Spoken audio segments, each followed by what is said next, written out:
What's up mga kasosyo? Welcome sa unang vlog natin ngayong taong 2024. At pasensya na kayo muli. Ngayon lang ako nakapag-upload. Sobrang dami po nating inasikaso. Pero di na ako magdadahilan kung ba't ngayon lang ako nag-upload. Bago ako magsimula ulit mag-content ngayong bagong taong 2024, ang una kong vlog ngayon ay yung mga aral kong natutunan nung nakaraang taon. Kaya sa vlog na to, ilalatag ko sa inyo yung 23 bagay kong natutunan last year o taong 2023. Noong 2023 kasi mga kasosyo, maraming bagong nangyari sa aking buhay pagninegosyo na hindi inaasahan. Tulad nung biglaang pagtatayo namin ng restaurant noong March at nung biglaan naming pagbuo ng food park netong last quarter ng 2023. Dahil sa mabili sa mga pangyayari at mga bagay-bagay na yan, marami akong mga nakasalubong na aral na ngayon ko lang na-encounter. Wala na akong panahong magnilay-nilay nung mismong mga oras na natutunan ko yung mga aral na yan.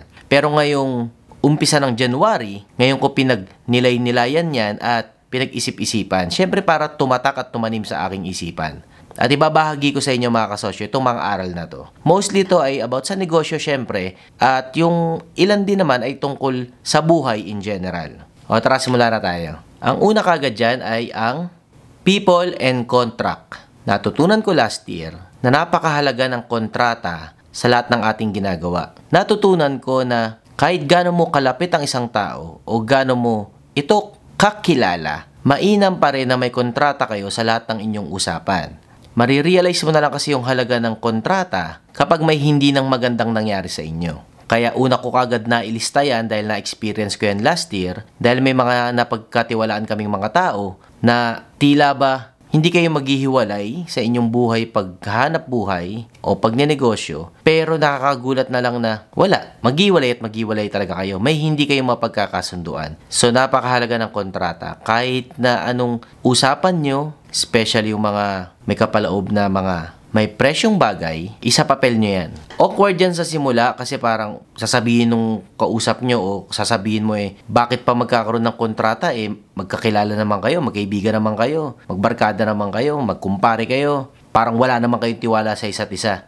Pero kahit na, basta magkontrata pa rin kayo. Sumunod kong natutunan nung taong 2023 ay ang content is not for everyone. Diba, sinasabi ko sa inyo madalas mga kasosyo na mag-content kayo. Noong 2023, natutunan ko na hindi talaga yan para sa lahat ng tao. Kahit pag gano'n natin yan pilitin, hindi talaga. So, may iba namang pamamaraan kung paano i-market ang inyong negosyo. Tulad ng magbayad kayo ng ibang nagko-content o kaya mag-paid advertisement kayo, mag-ads kayo.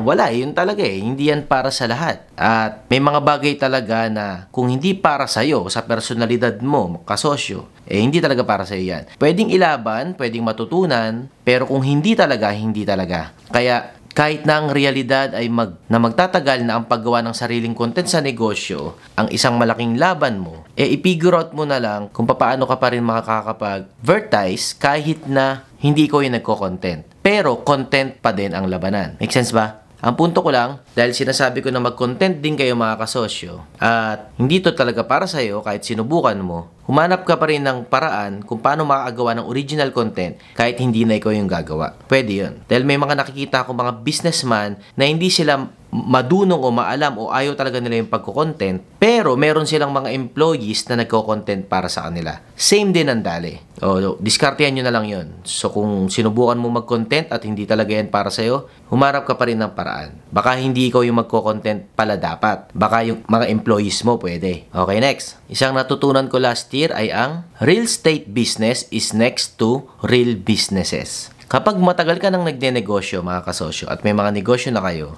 hindi pwedeng hindi mapunta ang business nyo sa real estate business. Magkaduktong talaga yan. Pero wag nyo munang unahin na mag-real estate business, especially kung wala naman tayong puhunan o bultong pera na naman na. Kasi kinakailangan ng sobrang daming cash flow sa real estate business o kaya sobrang dami mong kapital o ang laki ng kapital mo. Pag marami kang cash flow, makakagamit ka ng leverage sa mga financial institutions. Pero hanggat wala ka nun, walang ibang pamamaraan kundi magnegosyo ng maliit papunta sa malaki. At tatawid dyan sa real estate. Magbebenepisyo dyan ang iyong pagbabayad ng buwis, ang pagpapapogi lalo ng pangalan mo sa bangko, at pagbigay ng protection mo sa iyong mga negosyo. So, hindi ko pa yan madiscuss kasi masyado yan malalim. Basta, kung nag-iisip kayo na mag-real estate, huwag kayo mag-alala, darating at darating yan sa buhay nyo pag dinegosyo, pero hindi sa simula. Small business muna, paramihin at padamihin ang ikot ng cash flow, tatawid at tatawid din sa real estate business. Kaya totoo mga sinasabi ng mga mayayaman na ang magpapayaman sa'yo real estate. Pero pag mayaman ka na, hindi pag mahirap ka pa real estate na kagad ang dali mo, hindi ka yayaman doon. Yayaman ka sa real estate pag mayaman ka na. Basta ganun. Next na natutunan ko noong 2023 ay ang your hire must not complicate you. Sa buhay pagnenegosyo, pag gumaganda na yan, mag-hire tayo niyan. Kukuha ka ng mga employees niyan, mga kasosyo. Ang basihan ng magaling na employees sa hindi magaling na employees, kung nung hinire mo ba sila, lalong nagulo yung buhay mo? O nung hinire mo sila, umayos naman yung negosyo mo o hindi ka lalong naguluhan? Kung ikaw ay nag-hire mga kasosyo at lalong gumulo at humirap yung buhay mo o yung trabaho mo, pues mali ang hire mo. Tanggalin mo na yan, sibakin mo na yan. Kasi nakakagulo lang lalo yan sa iyong buhay. Mainam pang ikaw na lang gumawa kung lalo pang gumulo yung buhay mo nung nag-hire ka ng tao na yon. Hindi maling mag-hire ng empleyado. Ang mali yung na-hire mo. Basta ang basihan kung magaling yung nakuha mo o hindi. Ang tanong mo lang sa sarili mo, gumaang ba ang buhay mo o lalong gumulo? Kung gumaan ang buhay mo, ayos yung hire mo. Pero kung lalong gumulo, kahit magaling yung na-hire mo, tanggalin mo na yan. Bakit? Kasi maaaring hindi ka pa magaling mag-manage ng empleyado. So, lalong nagkomplikado. So, tanggalin mo muna agad. Kasi magpapatong-patong yung gulo Atras mo na. Tanggalin mo yung hire mo, tapos ikaw muna ulit lahat. Eventually, pag nakapagnilay-nilay ka, hire ka ulit, subok ulit. Kasi pag lalo nakadagdag ng komplikasyon ang hire mo sa iyong pagnenegosyo, magda-downward spiral yan. So, maninegative-negative ka pa lalo. Kasi imbis na maging productive ka, lalong hindi pa. So, mas lalong hindi papasok yung pera. So, pag naramdaman mong lalong gumulo yung sistema ng negosyo mo nung nag-hire ka, atras muna. Tanggal muna ulit ng hire mo. I-fire mo muna ulit. Magpasensya ka na lang muna. Hindi ka pa handang mag-handle ng tao. Atras muna. Ang goal sa negosyo, positive. Kung nag-hire ka, lalo ka pang nag-negative, nako, mali yun kasosyo. Atras muna ulit. Ang goal, positive ang negosyo. Kumikita. Hindi paramihan ng empleyado. Okay, next. Sumunod na natutunan ko noong 2023 ay ang people change as you make them better. Ito ang hirap nitong maintindihan mga kasosyo. Basta ganito ang istoryahe. Napapansin nyo ba hindi ko alam kung napapansin nyo kasi matagal ko ito napansin Halimbawa meron kayong hinire na empleyado. Yung hinire nyo, magulo ang buhay. Mahirap siya. Wala siyang trabaho, wala siyang income. Ngayon, nung hinire mo, binigyan mo ng dignidad. Nagkaroon siya ng maayos na trabaho, above minimum na sweldo, kahit di siya graduate, kahit hindi niya deserve, pero pinagkatiwalaan mo, tinuruan mo. Pero, nagtataka ka, bakit nung una sobrang bait niya, pero nung kumikita na siya lalo ng pera, umaasenso na siya, gumaganda na ang buhay niya, lumuluwag na siya mula sa pagkagipit dahil sa binigyan mo siya ng trabaho, lalo pa at unti-unti pang sumasalbahe siya. Yung bang, imbis na umayos dapat lalo ang buhay niya o especially yung pakikitungo niya sa'yo dahil ikaw yung nagbigay ng kaayusan sa kanya o direksyon. Pero nakakapagtaka na lalong gumaganda yung antas ng buhay niya. Lalo kanyang kinakalaban. Lalo kanyang nakikitang salbahe ka o masama ka.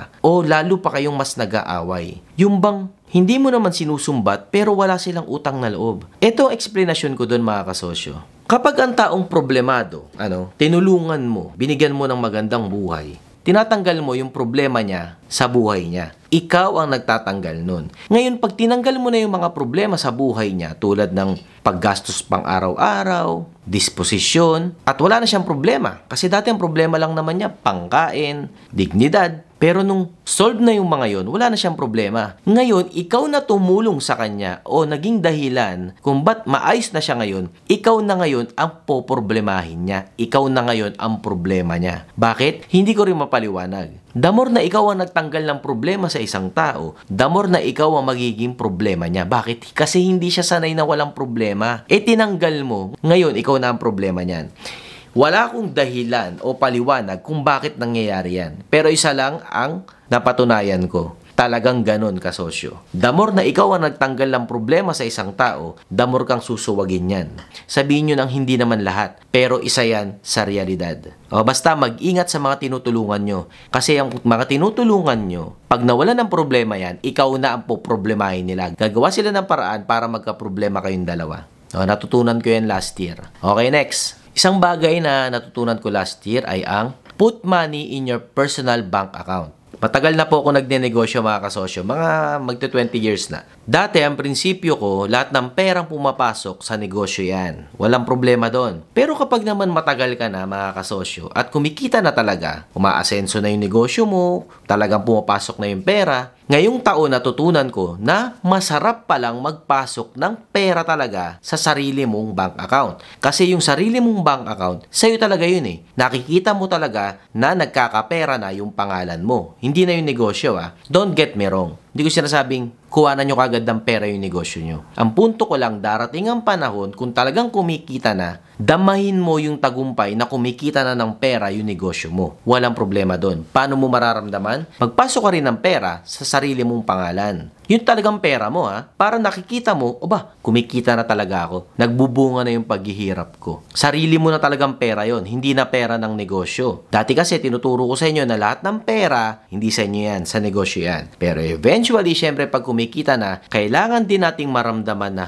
wow, financially nare-rewardan na rin ako. Bakit kailangan yan? Kasi pag hindi yan ginawa, ang problema dyan, mabuburnout ka bilang negosyante. Malulungkot ka kasi parang walang nangyayari sa negosyo mo. Masama din yun. Kasi in a long run, tatamarin ka na. So, dapat mo ring maramdaman yung fruit ng iyong labor. Siyempre, maraming pamamaraan para maramdaman yung fruit ng iyong labor. Yung nakikita mo lang na lumalaki yung negosyo mo, dumadami yung mga pinapasahod mo, dumadami yung customer na pinaglilingkuran mo. Iba na yung pakiramdam na yun. Pero aside from that, syempre, financially, rewardan mo rin yung sarili mo. O yung iba nga dyan, bumibili ng bagong sasakyan, magarang kotse, bahay, walang problema doon. Hindi siya goal. Pero, need mo ring iparamdam sa sarili mo yun na umaasenso ka na rin at nagtatagumpay. Lalo na kung magbe-20 taong ka nang nagnenegosyo, sus Mariosep naman. Okay lang yan. Pero kung 6 na buwan ka pa ng negosyante, 3 taon, 5 taon, pues, wag mong sundin ang payo kong to. Kasi hindi pa tong payo na to para sa'yo. Pang dekadang negosyante na to. Ako magdadalawang dekada na ako pero wala pa rin akong pinupundar na talagang significant na, yun yung yaman ni kasosyong Arvin. Wala pa sa utak ko yun talaga. Pero last year, na-realize ko na hindi sinabing bumili ng kotse o ng mansyon. Ang punto ko, maramdaman din ng entrepreneur, financially nare-rewardan siya. Kasi kung hindi, mabuburnout ka rin dyan sa ginagawa mo negosyo at lalo pang, hindi uusad yung negosyo mo in a long run. Okay, next. Isang bagay na natutunan ko last year ay ang food business is so hard, but fastest to learn a lot. Last year, nagtayo kami ng restaurant, Chinese restaurant, sa pangunguna ng talento at core gift ni Chef Jet Umali, yung isang business partner ko, sa Carco Clothing Corporation namin. Wala akong kaalam-alam o hilig sa pagkain, mga kasosyo. Wala. Pero, nalaman ko, dahil nag-execute kami ng food business mula sa online, at after a year, nagtayo kami ng restaurant mismo, napakahirap ng food business. At natutunan ko rin na kung magsisimula ka ng negosyo at wala kang maisip na negosyo, i-consider mo na food business ang itayo mo, mga kasosyo. Kasi diyan ka matututo ng mabilis at madami. Kasi mahirap talaga siya. O doon yung iba na dadalian, magsimula. Pero magpalaki, mahirap. Magkaiba po yun Magkaiba ang pagsisimula ng negosyo sa pagpapalaki. Ang food business, madaling simulan. Madaling i-launch, madaling i-execute, pero pagpapalakihin na o papasabugin na, dyan na pumapasok yung hirap. At isa pang maganda rin naman pala sa food business, sobrang klaro kung paano mo siya papasabugin o i-scale. Most especially, is either distribution lang yan o franchising business model. Sobrang klaro, hindi ka na mag-iisip kung ano pang pagpipilian mo dun sa 5 business model na pampasabog sa level 2. Basta, kung sakaling nag-isip ka ng negosyo, mga kasosyo, food business, daliin mo. Magkamali ka man, ang dami mo kagad matututunan. Ang dali lalong ipaliwanag kung anong sales, direct cost, indirect cost, net profit. At ang bilis ng ikot ng pera ng cash flow. Mag-handle ka rin ng iba't ibang klase ng tao, matututo ka mag-source ng mga materyales, basta perfect siyang i-execute para ma-experience mo lahat sa buhay pagninegosyo. Okay, next. Sumunod na natutunan ko nung last year, 2023, ay ang health is everything. Aba, oo naman syempre. Kalusugan pa rin ang number 1. Pero natutunan ko noong 2023, halos napabayaan ko na yung kalusugan ko talaga. Kasi sa tiyan ko pa lang talagang sobrang, ngayong 2023 lumaki ng sobra. Hindi ko alam kung dahil food business ang negosyo kasi namin tinututukang last year, tapos nagbukas pa kami ng food park, kaya ang daming kainan doon. O kaya lumaki talaga yung tiyan ko. Pero talaga nawala yung aking exercise routine, nawala yun talaga last year. At yung sleep pattern ko, gulo-gulo. Na-neglect ko talaga siya dahil sa sobrang daming man-hours ang kailangan sa pagtatayo ng restaurant. Kailangan nandoon ka mismo at basta, na-neglect ko yung health last year. Pero hindi naman ako nagkasakit mga kasosyo. Thank you kay Lord pa rin doon, syempre. Pero alam ko na pabayaan ko yung priority ko sa kalusugan ko last year.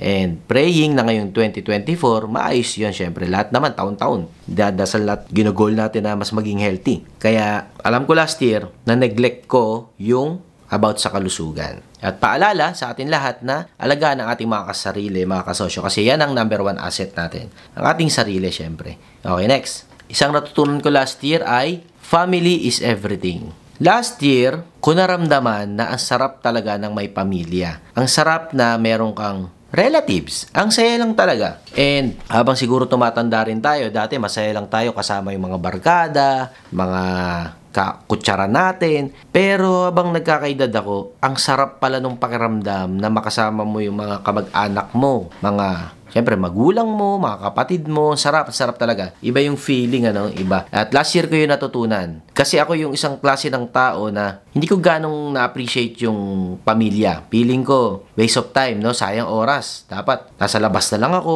o may ibang lakad. Kasi yung pamilya, dyan na naman na yun eh. Pero ngayong taon na-realize ko na ang sarap pala ng may pamilya. Ang saya-saya pala. May mga kamag-anak talaga. Kung pwede nga lang, mas madalas magkasama-sama yung mga kapamilya ko. Ang sarap eh. Iba yung energy na nakukuha na makasama yung mga kamag-anak natin. Pero syempre, alam ko naman, hindi lahat ng kamag-anak blessing. Yung iba dyan, blessed. Joke lang.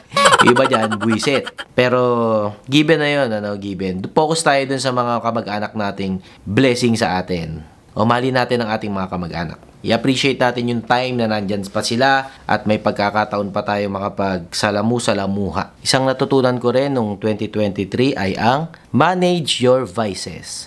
Kung anumang bisyo natin mga kasosyo, need talaga yung bantayan. Sobrang laki ng factor niyan sa buhay natin pag ninegosyo at sa oras natin, sa energy at sa brain powers natin. Basta kung anumang bisyo mo dyan kasosyo, kung anuman yan, manage yan. Huwag makasama. Maging katuwang ng isip mo yan para makapag-unwind.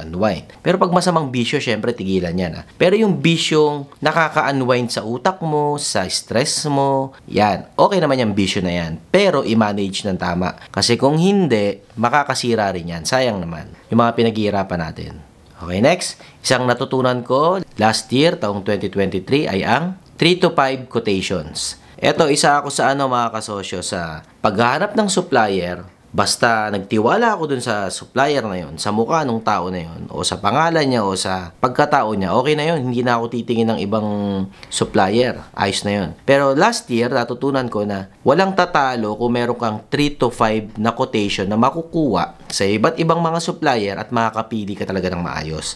Plus pa, magkakaroon ka ng hindi lang isang supplier sa isang materyales na napakahalaga. Tandaan nyo na ang mga supplier nyo, mga kasosyo, maaari rin niyang mawala o malugi o bigla na lang mawala ng stock o supply. So, yari yung negosyo mo. So, mainam na may nakahanda tayong 2 to 3 na supplier at kung naghahanap ka pa ng supplier, 3 to 5 quotations ang iyong mainam na makuha bago ka makapag-decide kung saan ka kukuha. Okay, next. Isang natutunan ko last year ay ang bantay kupit. Napakaluwag ko sa pera, mga kasosyo. Isa akong klase ng negosyante na hindi ko gano'ng tinututukan niyang pera. Pero, the more na tumatanda talaga tayo sa pagdinegosyo, the more nating matututunan na kahit sino pa yung kala mo pagkabait-bait o kahit sino pa yung wala sa hinagap mo na mangungupit yan, pag nangailangan yan, hindi mo maiiwasang kumurot yan. Sa una, 100, 200, 500, 1,000, eventually 5,000, 10,000. Palaki na ng palaki kasi nga wala ka na namang systems in place para mabuking sila. Nakabuild ka lang sa tiwala. So last year, natutunan ko yan na bantay kupit talaga. Hindi sa pagiging salbahe na bantayan mo yung kada kilos ng empleyado mo. Binabantayan mo yung kada kilos ng mga empleyado mo para hindi sila gumawa ng masama. Kasi kung maluwag ang iyong negosyo, parang tinetempt mo na rin sila na mangupit, na gumawa ng masama. So nagkasala pa sila. Minus points pa sila sa langit dahil sa negosyo mo na masyadong nakabuladlad dyan yung pera.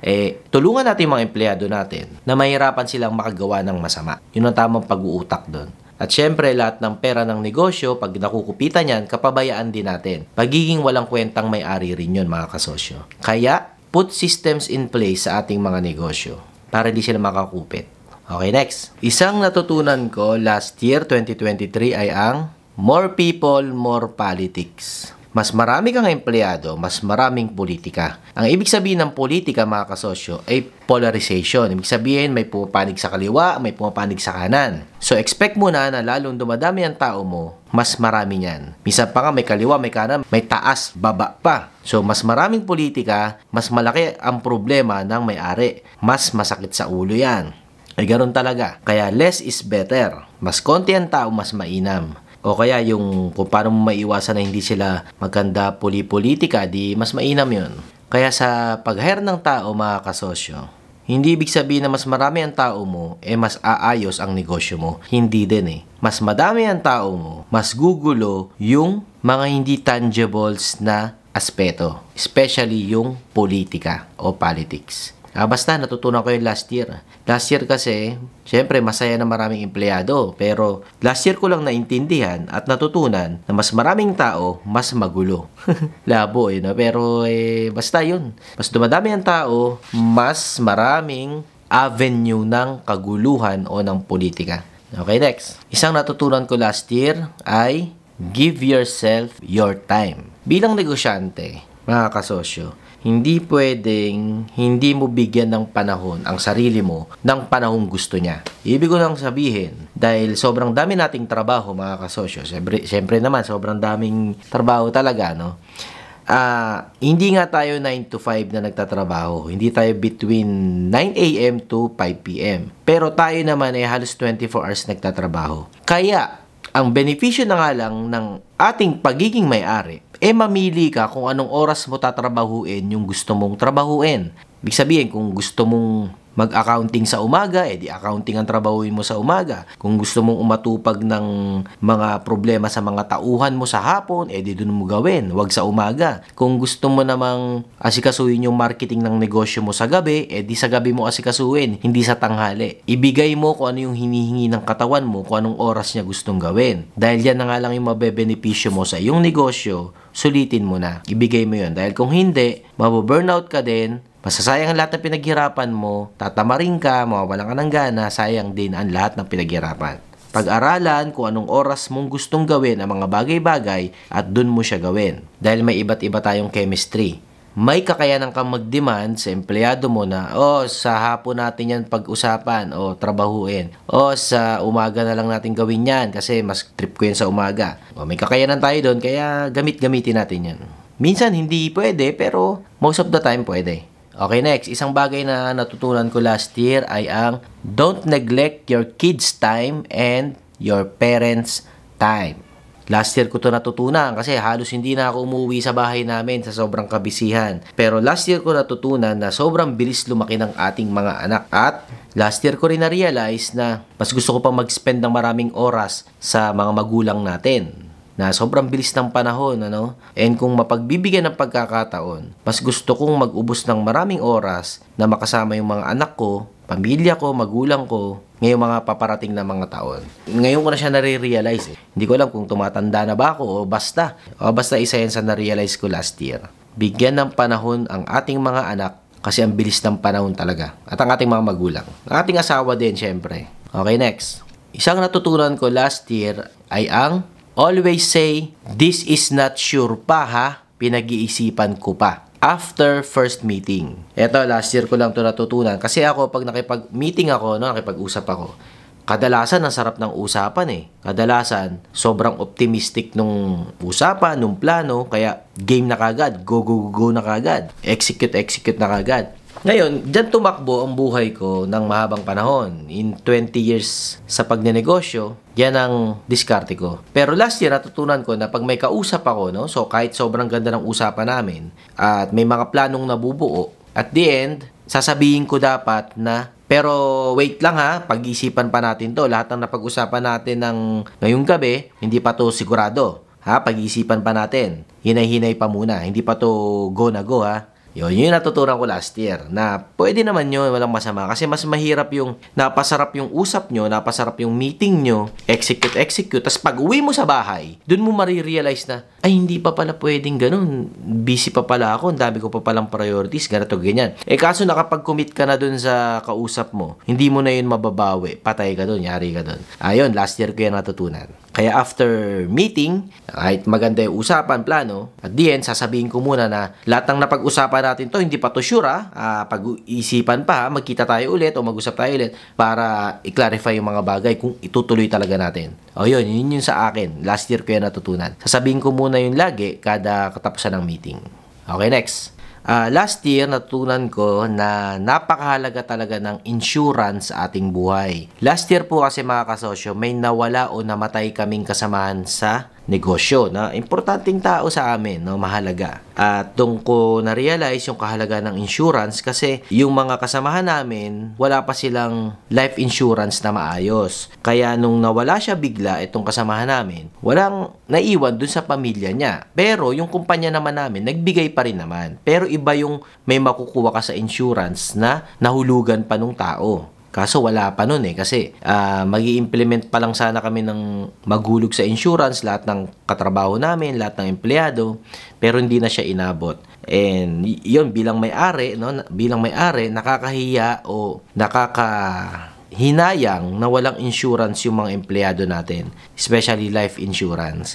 Dati kasi nahiya akong mag-demand na kumuha tayo ng life insurance nyong mga empleyado kasi para kung sakaling mawala kayo, may iwan sa mga pamilya nyo. Ang hirap kasi pa niya ipaliwanag, especially kung nagsisimula pa lang sa buhay yung mga tao. Hindi pa nila magets yung importansya ng life insurance. Pero yun nga, dahil last year na namatayan kami ng isang katrabaho, doon ko talaga na ramdaman yung halaga ng life insurance sa bawat isang tao. Yun mga kasosyo, kung naghahanap kayo ng kukuhanan ng insurance, life insurance, pwede nyo kontakin ng misis ko, si Michelle, o ang mother ko, si Mami Teresa. Kung gusto nyong matuto pa about sa insurance, o kung magkanong hulog dyan, kung anumang detalye. Ako kasi di rin naniniwala dyan pero kumuha ako ng life insurance ko nung naintindihan ko na yung halaga niyan. Kung di nyo pa gano'n naintindihan, basta sinasabi kong mahalaga yan.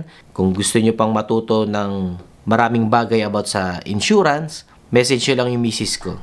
Yung Facebook link ng misis ko, yung page niya, nasa description sa baba. Message nyo lang po siya. Para makapagtanong-tanong kayo about life insurance. Para hindi kawawa yung mga pamilya natin pag naiwan natin sila bigla. Okay, next. Isang natutunan ko last year ay ang trust your spirit. Don't do things na hindi ka proud. Ibig ko lang dyan sabihin mga kasosyo, kung may gagawin ka at kahit na tingin mo mahalaga yan, importante yan, pero yung espiritu mo, sinasabing hindi, makinig ka nun. Hindi, wag. May dahilan kung bakit. Hindi yun naka-align sa values mo, sa mga pinaniniwalaan mo, sa pagkatao mo, kaya sinasabi ng espiritu mo sa loob na wag mong gawin yun. Makinig tayo dun. So last year ko na-practice yan na pag hindi. Pag ayoko. Bahala kayo dyan. Basta hindi. Last year ko yan natutunan at na-practice. At mag-i-stick ako doon na pag hindi. Pag ayaw ng damdamin kong gawin yan, hindi ko gagawin yan. Makikinig ako sa sinasabi ng loob ko. At maniniwala ako doon kasi malaki ang tsansa, madalas, tama yun.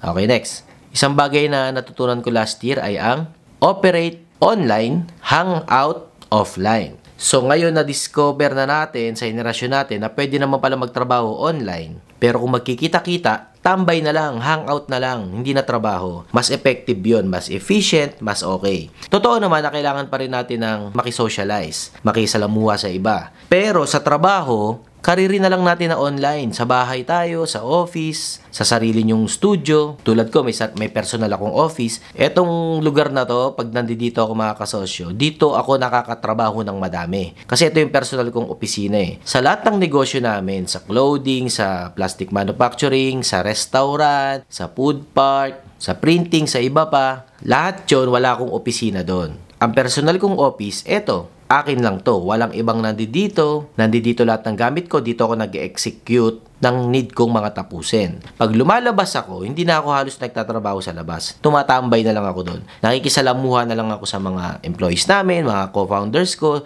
sa iba-ibang tao. Pero most ng chunk ng trabaho ko na kailangang matapos, dito ko nangyayari sa opisina ko. Ngayon, pag lumalabas ako, parang humahang-out na lang ako doon. Kaya kung meron kayong tatrabahuin o sineset up nyo yung buhay nyo mga kasosyo, pwedeng ganon na pure online, no? Nakaset up kayo na doon kayo nagtatrabaho sa bahay nyo. Hindi nyo na kailangang umalis. Ang dami nyo nagagawa doon sa bahay nyo, sa kwarto nyo. At paglalabas kayo, nagpapahangin na lang kayo, tumatambay na lang kayo. Kung pupunta kayo doon sa office nyo, sa manufacturing na lugar nyo, sa paggawaan, naglalaro na lang kayo doon. Tumatambay. Make sense ba? Huwag na kayo lumabas. Basta mas maging productive kayo kung saan ang bahay nyo, saan ang kwarto mo, doon kayo nakasetup. Most of the job, doon mo tinatapos, especially yung mga trabahong pagiging may-ari. Pag alis mo ng opisina mo, halos di ka na nagtatrabaho. Chumichill-chill ka na lang. Pero, nagtatrabaho pa rin naman, ano? Basta, 100% online, tapos tambay-tambay na lang pag magkikita-kita sa labas. Yun ang mainam. Okay, next.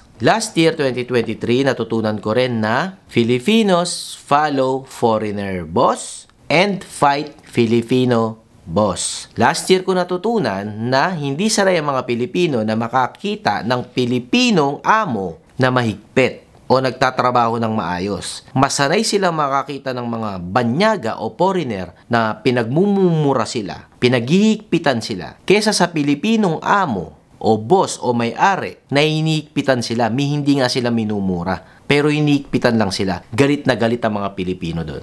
Last year ko naintindihan yun at natutunan na mas okay sa mga Pinoy na pagmumurahin, maltratuhin ng mga banyagang amo kesa Pilipino ang mamaltrato sa kanila o maghihigpit sa kanila. Kakalabanin nila yung boss na yun. Yun ang aking realization last year na hindi tanggap ng Pinoy na may magaling na Pinoy na amo na hinihigpitan sila. Pero pag foreigner, kahit pag mumumurahin sila, kahit pag duduraan sila, okay lang sa kanila. Pero pag Pinoy, hindi pwede. Hindi pa nga sila sinisigawan eh. Pero pag Pinoy, bawal silang kontrolin. Bakit? Siguro, tingin nila, kapwa Pilipino ko lang yan. Bakit ako magpapasusunod? Bakit ako susunod-sunod dyan? Huwag nyo naman masamain yung realization ko na yun. Basta ganun. Kaya kailangan pa nating ipakita na may magagaling na mga Pilipinong amo. Mahihigpit, pero hindi mga bastos. Kaya mahihigpit kasi seryoso silang magnegosyo kasi alam nila na yung mga negosyong ginagawa nila para sa bansa at hindi lang para sa sarili nila. Okay, next.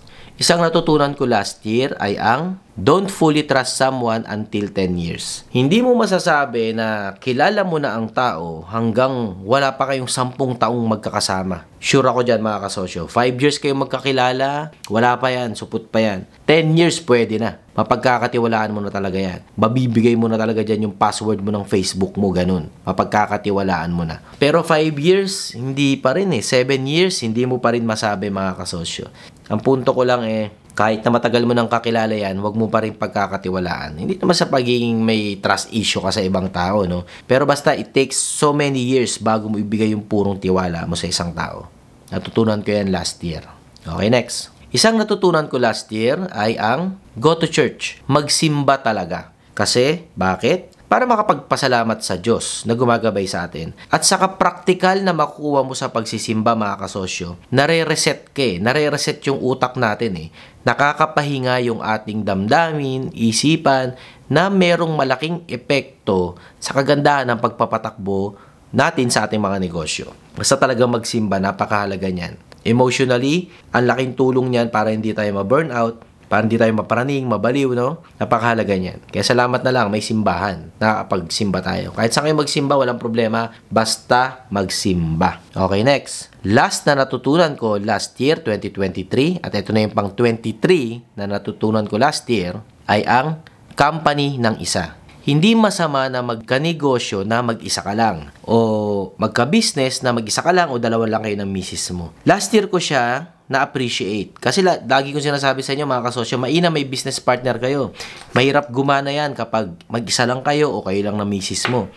Last year ko na-appreciate na hindi pala para sa lahat ang may mga business partner. At hindi naman masama na mag-isa ka lang sa negosyo mo. Walang problema dyan. And may tamang diskarte at galawan kung mag-isa ka lang sa negosyo. Hindi naman porkit mag-isa hindi na mag-scale up o mag-level 2. Wala namang problema doon. Walang problema kung mag-isa ka lang o dalawa lang kayo ng misis mo. Nung nag-grand meetup tayo nung September 2023, nung ika-third anniversary ng KMG, maraming pumuntang mga kasosyo na mag-asawa. So, dun ko rin na-appreciate na ang daming mga kasosyo natin dito na ang business nila silang dalawa ng asawa nila ang mag-partner. Ang dami ring pumupunta sa Nova Town, kumakain doon sa restaurant namin at nakakasalamuha ko, nakakasabay ko doon na mag-asawa sila lagi. Mag-asawang lumuluwas ng Maynila para bisitahin ako sa Nova Town, mag-asawang pumupunta doon, mag-asawang nag-share sa akin ng istorya nila, at hindi naman pala din masama yun na mag-asawa kayo mag-partner sa negosyo. At marami rin na mag-isa lang na pumupunta sa akin,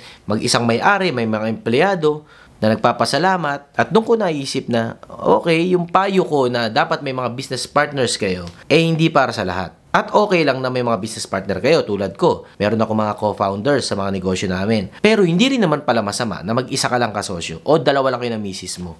Walang problema pala doon. Last year ko yan natutunan. Ayos? O yun lang mga kasosyo, pasensya na napahaba ang vlog natin ngayon. Na-miss kong maggawa ng content at magbigay ng value sa inyo. Salamat sa tiwala nyo sa aking pinakita buong 2023, especially nung grand meetup natin, yung 1 week celebration. At ngayon 2024, ulitin natin yun. 1 week celebration ulit sa September. Sana makapunta na kayo, yung mga hindi nakapunta nung grand anniversary nung 2023. At marami pa tayong execute ngayon patungkol sa mga linatag ko sa inyo nung first grand meetup. Glory to God mga kasosyo, trabaho malupit po tayo. I love you, God loves you, bawal tamad. Happy New Year mga kasosyo, galingan natin ngayon 2024. At comment nyo naman dyan sa baba kung ano dyan sa mga natutunan ko last year, ang natutunan nyo rin mga kasosyo. Please comment down below. Huwag kalimutan na rin i-like ito, i-share, at mag-subscribe na rin kung hindi ka pa nakasubscribe mga kasosyo. Para kasosyo ka na rin tunay. Ayos! Yun lang mga kasosyo, trabaho pa muna ulit ako dito.